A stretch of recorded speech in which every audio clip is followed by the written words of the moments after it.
elle aura possiblement besoin de plus de repos qu'à la normale. Logiquement, son esprit travaille énormément. C'est pourquoi il est impératif de prendre du temps pour elle, même si c'est tentant de se plonger dans le travail afin de ne plus voir les jours passer et de ne se réveiller que lorsqu'elle sera arrivée à destination. Mais en faisant cela, elle ne cédera absolument pas et elle n'arrivera pas plus vite, bien au contraire, car elle ralentira son cheminement intérieur et donc, le début de son histoire. Et si elle tombe malgré tout, ce n'est pas grave, elle apprendra à se relever. Personne ne lui a demandé d'être parfaite, il lui a seulement demandé de faire de son mieux. Si les anges ne savaient pas pertinemment que c'est ce qu'elle fera, ils ne l'auraient pas placée dans cette situation. 80. Y croire, ce ne sera pas ce qu'il y a de plus facile, au départ du moins, mais ce sera nécessaire. Cesser d'y croire entraîne automatiquement une perte d'espoir qui sera cruellement douloureuse. Le but de sa vie est le grand amour. Si ce n'est pas ça, alors il n'existe pas.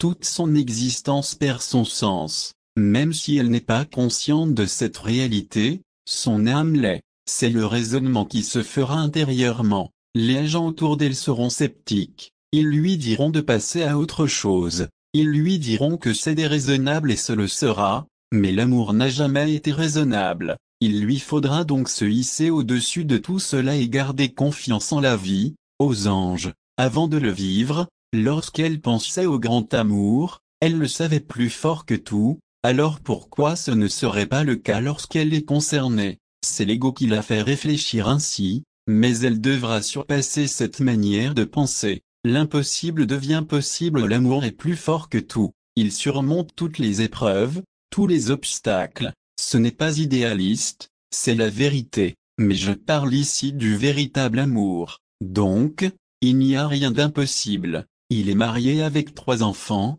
elle déménage à l'autre bout du monde, les anges savent accomplir des miracles et même si tout semble contre elle, ce ne sont que des illusions. Si la situation est désespérée, il faut simplement se concentrer sur autre chose. Comme mon ange me l'a si bien dit, ce n'est pas notre fardeau de nous assurer que tout se passe comme prévu, c'est le leur, et ça vaut pour toutes les situations de la vie. Le seul fardeau qu'est celui d'une flamme jumelle est de vivre sa vie, de cheminer et de garder sa bonne humeur et son positivisme. Tout échappe à son contrôle car en réalité elle n'a jamais eu le contrôle. Ce sont les anges qui s'occupent de tout depuis le début et rien n'est réellement hors de contrôle. Il y a une raison à tout ce qui se passe, même si elles ne la connaissent pas encore. 81. Elle ne doit pas chercher à avoir toutes les réponses, elles viendront à elle en temps voulu. Je sais que c'est plus facile à dire qu'à faire, mais par expérience,